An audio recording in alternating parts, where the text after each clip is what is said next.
سب سے پہلے تمام حاضرین مجلس کو، اس جشن کے شرکت کرنے والوں کو مبارکباد پیش کرتا ہوں۔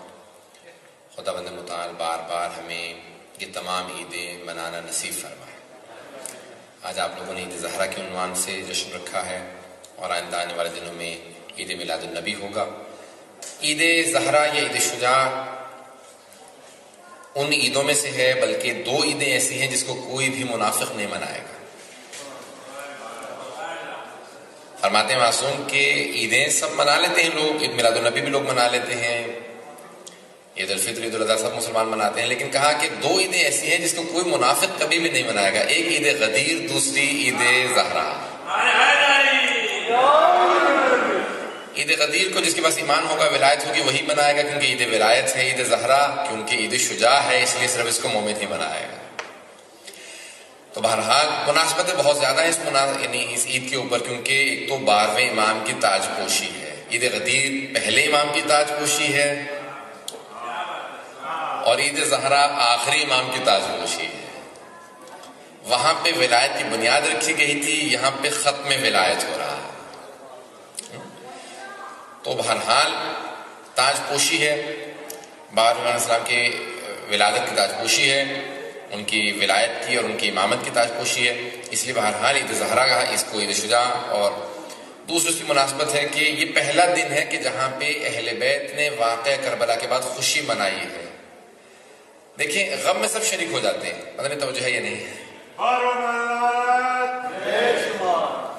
سب کے سب ہے نا، غم میں سب شریک ہو جاتے ہیں۔ کوئی بھی محلے سے گزر رہا ہوگا کہ وہ ان کے چلے غم میں آ جاتے ہیں۔ خوشی میں صرف اپنے شریک ہوتے ہیں، کیونکہ خوشی میں پتہ چلتا ہے کہ کون چاہنے والا ہے، کون حسد کرنے والا ہے۔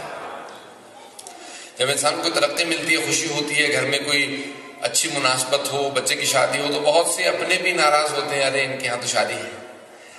اہل بیت کی خوشیاں کم ہیں، غم زیادہ ہیں، اس لیے ان کی خوشیوں میں کبھی غم نہیں منانا چاہیے۔ پتہ نہیں توجہ ہے یا نہیں ہے۔ کوئی ایسا نہ کہے کہ کوئی ان کی خوشی کے اندر کبھی کہے کہ نہیں میں تو خوش نہیں منا رہا ہوں، میں تو ابھی بھی غم میں ہوں، نہیں، بلکہ ان کی خوشی میں زیادہ خوشی منانی چاہیے، کیونکہ اہل بیت کی خوشیاں کم ہیں، غم زیادہ ہے۔ واقعہ کربلا کے بعد پہلی بار اہل بیت علیہ السلام نے خوشی منائی ہے، نہ جانے کیسی خوشی ہوگی کہ اہل بیت خوشی منا رہے ہیں۔ اور واقعہ کربلا کے بعد جو خوشی نہیں مناتے تھے، یہاں تک کہ چوتھے امام فرماتے ہیں، کہا کہ آج پھوپھی اماں سب بیویوں سے کہہ دیجئے کہ گھر میں میٹھا بنائیں، اپنے بالوں کو سنوار لیں، کیونکہ اپنے بال نہیں سنوارتی تھی بیویاں، گھر میں میٹھا نہیں پکتا تھا، خوشبو نہیں لگاتی تھی۔ تو کہا کہ سب سے کہیں کہ اپنے بالوں کو سنواریں، سب سے کہیں کہ گھر میں میٹھا پکائیں۔ کیوں؟ کیونکہ آج، کہا کیوں آج کیا بات ہے؟ کہا کہ آج عمر سعد کا سر آیا ہے۔ اور بہت سی مناسبتیں جو وہاں نہیں منائی جا سکتی تھی وہ اس خوشی پہ منائی جاتی ہیں۔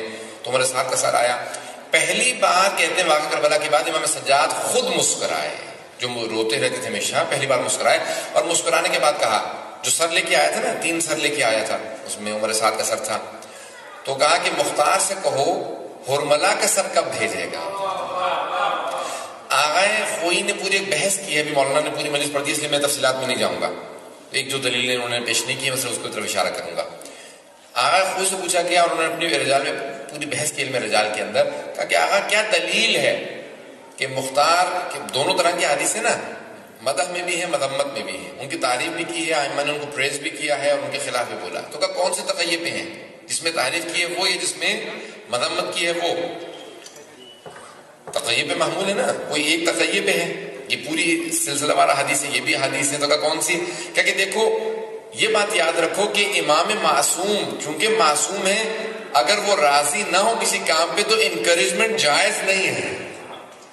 نہیں میں سمجھا سکا، کسی غلط کام پہ حوصلہ افزائی کرنا جائز نہیں ہے امام معصوم کے لیے، حتیٰ امام معصوم کے کسی مومن کے لیے بھی، تقیے میں بھی کسی غلط کام پہ انکریجمنٹ جائز نہیں ہے۔ اب امام سجاد کہہ رہے ہیں مختار سے کہ ہرملا کا سر کب بھیجے گا، یہ حوصلہ افزائی کر کے بتا رہے ہیں کہ نہیں میں اس فعل پہ راضی ہوں، یہ حوصلہ افزائی ہے، یہ انکریجمنٹ ہے، یہ انکریجمنٹ بتا رہی ہے کہ امام راضی تھے کیا؟ ہاں، مختار سے کہو کہ کب سر بھیجے گا، اس کا مطلب ہے راضی ہیں، تبھی تو کہہ رہے ہیں انکریج کر رہے ہیں۔ پھر آخری دلیل جو آپ نے دی ہے اس میں ایک دلیل پیش کی ہے، کہا کہ انسان کی زندگی میں انسان تعریف کر سکتا ہے تقیتاً، لیکن اس کے مرنے کے بعد تقیداً تعریف نہیں کی جاتی.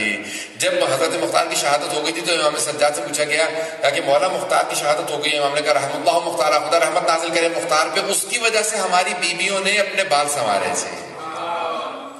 اس نے بنی ہاشم کی مستورات کو خوشی منانے کی موقع مہلت فراہم کی تھی، خدا رحمت نازل کرے مختار پہ.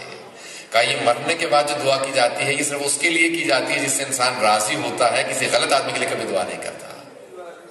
دعائیں یہ جملات امام کے، ہمارا اور بہت سی دلیل پیش کر سکتا ہوں.